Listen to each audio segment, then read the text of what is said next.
Hello there and welcome back to Ireland. Last time, well, we ended up in a war with, or I declare a war in Great Britain.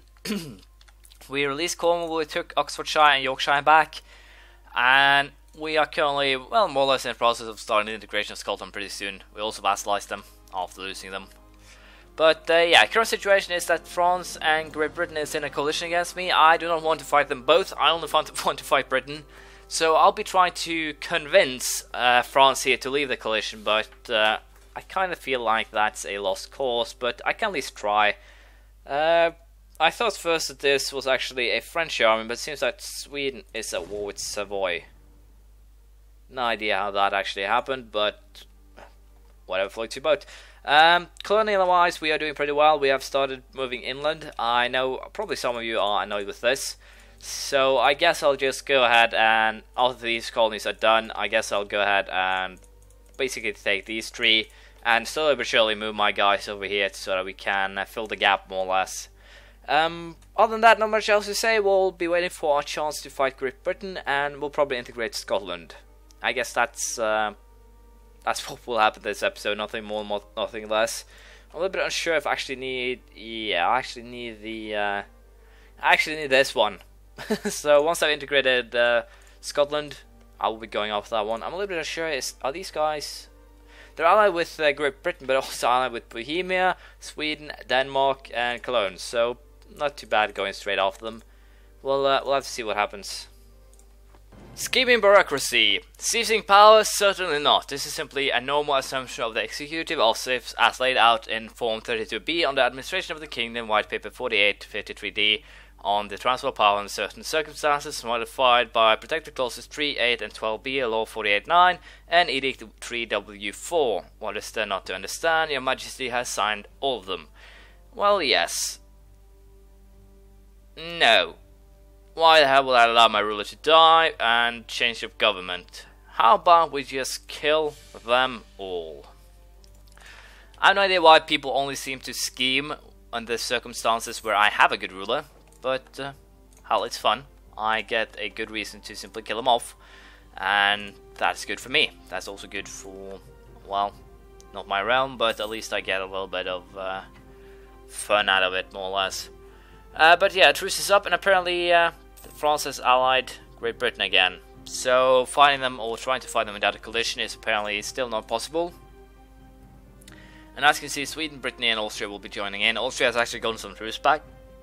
Wow. Sorry. Austria have actually gotten some troops back, so that's nice. But I kind of feel like that I want to integrate Scotland first. It's basically a failsafe, because if the war fails, then I can simply release Scotland again. And they won't care. And I can simply then vassalize them again in worst case scenarios, so not really that much of a problem. So I'll go ahead, annex these guys, and then we'll simply fight a war against Great Britain, France. It seems that the French are currently at war with Burgundy, Trier, and Portugal, and that puts me in a position where I could potentially try a war here, just to see if it works out. Because, well, Portugal is allied with Spain, so potentially they'll call them in. And if Spain and Austria both joins, but I'm kind of in a problem, or it doesn't really help me, because I can see here, Ottoman conquest of Basra, which I have no idea where it is. I believe it's actually over here somewhere. So yeah, here, down here, Persia. I guess Persia allied with Russia. Russia brought in Austria, and then everyone went to then everything went to hell. That is how I perceive those things. But since if the Spanish joins in this war, then I will be joining in this war. But as I said, unless that actually happens, then I'll probably just sit on the sidelines and see what happens. We have researched the galleon, diplomatic tech 15, and with it we get an increased colonial range, naval morale increased by 0.4, pretty big, pretty helpful, and my naval maintenance has been increased by 20%. I can now build galleon and frigates, which I think I will be starting doing straight away here to, well, boost, but first of all, it boosts my trade inadvertently, and second of all, I'll basically just getting some upgrades to my navy here. So I guess I'll start by upgrading the navies that I currently have in the New World. I guess I'll just, well, cut them off differently, just set them up new ways. So I'll just go ahead, build navies, and then we'll see what happens. Admin Tech 21 has been reached. Land clearance gives a production efficiency increase by 10%.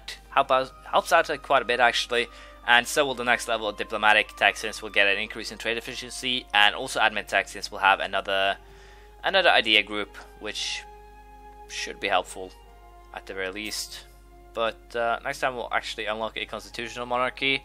I'll not be getting that, so no problems there. But as you can see, we also started building navies here because, well, it took forever to build them in overseas due to the fact that they do cost a lot, as you can see. So for the time being, I'll just go ahead and upgrade. I'll probably place some rounded number navies instead of the of how it is now. So we'll see how that turns out. The nation of Sweden, your faithful allies, requesting that you come to aid in the second Swedish change government form of Denmark against Denmark, Norway and Poland. This is a war that they started. Denmark is allied with Norway and Poland. I guess we'll accept that because, to be honest, we won't actually see anything of that war. So I can't complain on that score. And, well, having the Swedes grow is not something that would annoy me. Hopefully, I kind of doubt that Norway will get in charge here. The Poles might do, and that could put me in a very bad spot. But hopefully, I'll be able to not have that happen by having the Poles call in anyone. No, Denmark is still war. Denmark is still war leader, so I'm worrying for nothing. So that's fine. What I was worried about was that the Poles would become war leaders, and thus I'd end up in trouble with the fact that, or due to the fact that they would most definitely have called in Austria, and if Austria had replied, then I'd lose my ally, which wouldn't have been good at all. So as you can see, a first change or switch up in Navy has been done, and I'll just keep on switching out or replacing, I guess is the right word, my current navies with a higher class one, and we'll see how that works out. And while I'm doing that, I'll probably not fight any wars. I will of course keep an eye on Great Britain if the alliance with the French breaks, or if the French leaves the coalition against me. So we'll see how that works out for me. Diplomatic Tech 16 has been reached, the post office and naval arsenal, which is definitely pretty good. And with it we also get a trade efficiency increase by 10%. So I can now start building the naval arsenals that I have wanted for quite a while, but I might actually have to go for getting the merchantman first, because it gives a increase in trade efficiency by 10% again. So for a while we will actually just be focusing on replacing the ships, I think, and going for diplomacy tech. We have basically replaced some navies. The one on the west coast, the one in Mexico will have an addition of about either 10 or 20 ships. This one is protecting Mexico, this one is protecting Chesapeake Bay. Both of them will probably have 10 ships added to both of them. And I'll probably also create another army that will send to Panama to protect there. But as of now, it's currently standing here being ready, being prepared. And I think I'll actually just send this one to Chesapeake Bay, have it join up with the other army there, or navy. And then I'll do the same with Mexico, and then I'll create another 30 fleet ship to have standing in Panama.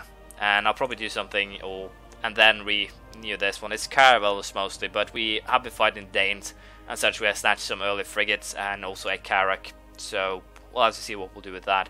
But I am making quite a bit of money, so it's not really something to worry about right now.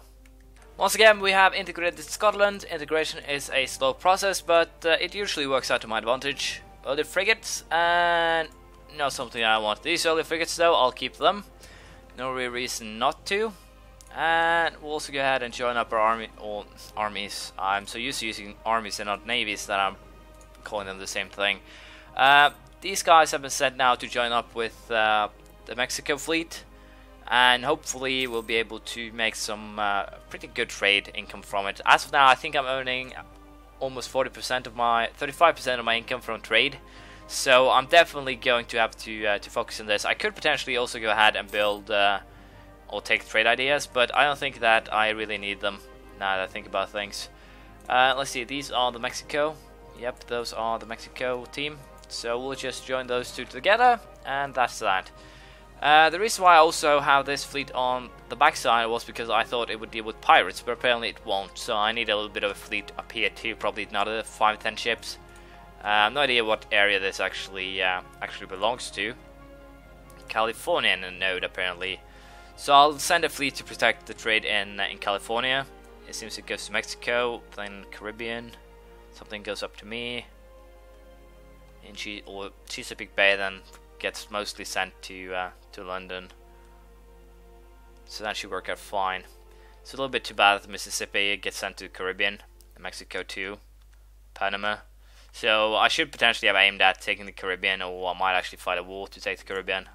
I do have some provinces in the area, so I might actually also aim to basically place 50 or so light ships to protect that area. It's basically the same that I've done with London here, but that'll definitely have to wait because there are limits to what I can do. So we'll just for now continue with the upgrade of the ships, and then we'll see what happens. Military technology 22 has been reached at Cartridge. It gives a combat width increase by 2, cavalry fire by 0.5, artillery fire by 2 whole points, and artillery shock by 0.10. That should help a little bit, but we're still at the same level of military tank as the French, so it's not that good, but as you might imagine, it helps. We are one level ahead of the British, so that's pretty good. And once we actually get 23, if we can get it before the French, then we'll probably actually go ahead and declare war. We'll have better infantry, and as such, we'll most likely be able to crush them, even if they appear in or get to our islands. I'm a little bit unsure then if I should, or I will probably go ahead then, and yeah, concerning the allies, I will go ahead then and take this 18,000 army. I'll probably just go ahead and straight out despawn it, and then recreate it in Europe. For one purpose, and one purpose only, I think, and that is basically to, let's see, where do I want to send this guy? No, it's a colonist, what the hell am I thinking about? Let's see, where was it done? There it was done. Where was I? Yeah, we'll be despawning this one to create another 20,000 army to have basically just standing on the isle, so where we can repel the French. I'm pretty sure they can't land anything more than 20,000 in at a time. I wish I also could delay the calling in of allies button, more or less, so I can screw them over and then have the allies come, but unfortunately that doesn't seem to be a possibility, although I still wish for it. So for now I'll just still continue with this experiment of mine. Let's see how many frigates actually are capable of building and fleets having before we run into trouble, more or less. I have finally completed the maintain shipping routes mission. I have no idea when I actually took it, but it's far back, and that basically means that I have now a navy that I basically have as many light ships as I have colonies, and this gives me colonial enthusiasm, boosts my colonies a little bit, and I can finally now pick up a new mission.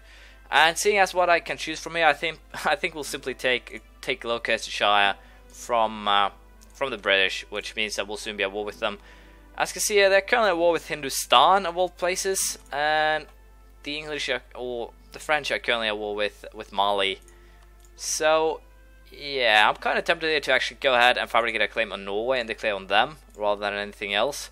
The Russians will never actually reach me, and well, I still have a truce with them, so for now we'll go ahead and simply fabricate a claim on Orkney, and we'll most likely aim at taking that in the next war. See if we can get into war with them without bringing in the whole shebang, and by that I mean Russia. Oh no! Do you know what? We actually want to attack Norway, and that is one very simple reason for that. If we were to attack Norway rather than, let's say, Great Britain, in this case, the Russians will definitely become war leader, and I'll basically be able then to drag Great Britain into a war without the French, but with the Russians. Heck, I can live with that. And I can make a peace deal with the British without anyone else interfering, which is quite good as well.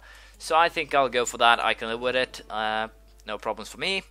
And as such, we'll just go ahead and build this, or build these ships, and then we'll be, I guess, on our merry way, more or less. I think I'll just go ahead and not build that one.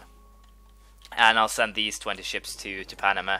And once the colonial empire grows a little bit more, we'll go ahead and build a big fleet to have in the Caribbean. But for now, I'll focus on London until we have taken more or less the entire trade node for ourselves, which means full conquest of the British Isles, or England, more or less. So that should work out just fine for me.